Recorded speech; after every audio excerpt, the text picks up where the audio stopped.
Hey guys, welcome back to my channel. It's this girl Diana. Don't forget to subscribe and like my videos, comments, and share them. Talk about me. All right, you guys. So we're just gonna get right to the punch. This is part 3 on my experience in the domestic violence and everything that came along with that. So it continued on to child services, you guys. After all the calls that I had made to the police, a cop finally, and I'm actually thankful for that, because I think that if I had not gone through that, I would not be here today. I would probably still be getting beat down. All right. So I'm going to put this lollipop. I just want these lollipops right here. Got some Mexican candy today, y'all. Excuse that light behind me, all right? Let me just get this out of here. Oh, actually, yeah. My lollipops with these. Ooh, these are my favorite.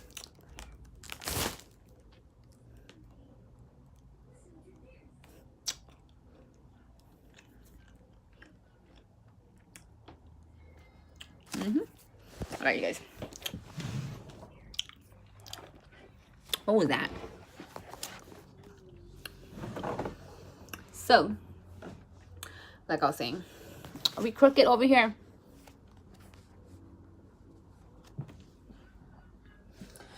So, you guys, all that came with domestic violence. All that came with domestic violence was the mental illness and the whole freaking child services. The child services was just, I think, the worst part for me, because fuck all the beatings. I did not want my kids to get taken away, because I was not protecting them, because I was putting them in danger, because I was allowing this to happen. So what happened was, we actually, I'm gonna close this window so we don't get that much light. So what happened was, the child services got on me and basically gave me programs that I had to do, that they were required by law, that they were mandatory for me to keep my children on my custody and get them out of the system. So it was a hard episode in my life, because I was super scared. It was probably one of the scariest situations I had to go through, because I didn't know what to expect. I didn't know what to expect and what was gonna come out of that. And thankfully, I got a lot of good stuff out of it. A lot of good people were there to help me and get me through this. So the child services got involved, and I had to go to court. And then in court, I had to basically stay away from this man for a while, and basically the court made us separate. They told us that we couldn't be together anymore, because this is not a stable household, and it's not normal for us to be this way. And we obviously think it's normal to be treating each other like this in front of our kids, and our kids are suffering and we don't even notice, you know. So we went to child services and the courthouse and all that stuff, and I went through my programs, and I had to go through domestic violence program to kind of like just educate myself on the cycle and the whole outcome, and how it could end, and how it could literally end my life or my children's life. And I did not want that for myself or my kids. Hell no.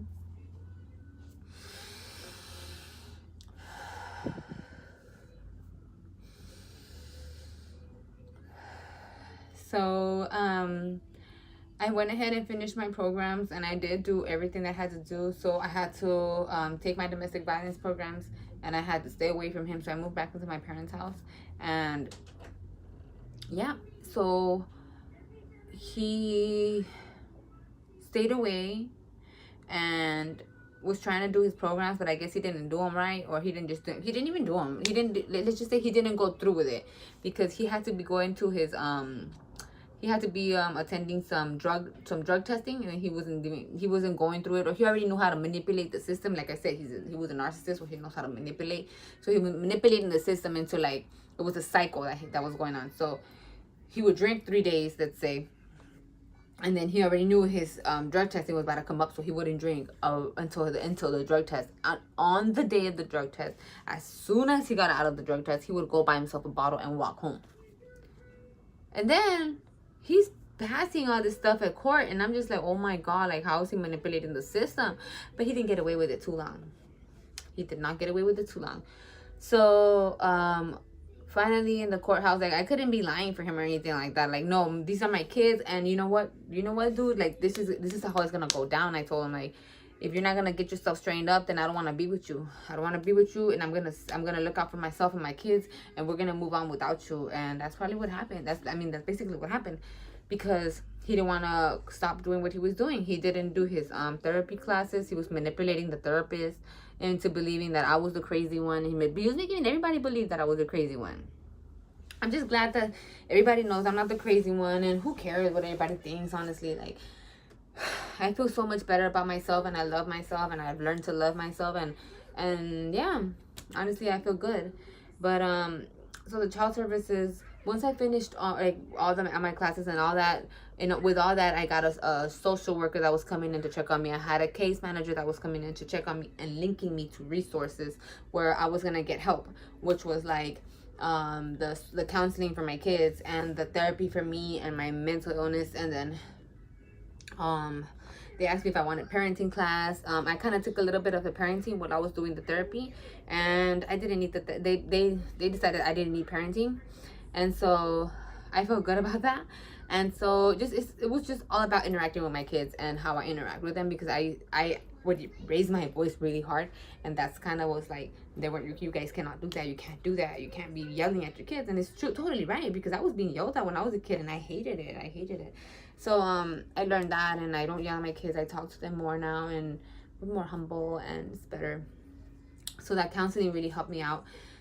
What else did I do? I had to check in make sure my kids were actually like very good with doctors, like they were up to date with shots, they were up to date. That was like, I was not neglecting them on that side, and everything was fine. I also had to what else, get myself a job. I started working at Disneyland, and they saw that I was able to handle a job, so I started working at Disneyland. And once all that was all in place, that actually took a whole sorry, you guys. That actually took a whole it was supposed to take 6 months, but in the 6 months I still hadn't finished my counseling, and Nelson was already on his stuff. And yeah, he was already like going straight on his stuff, but he was manipulating the system.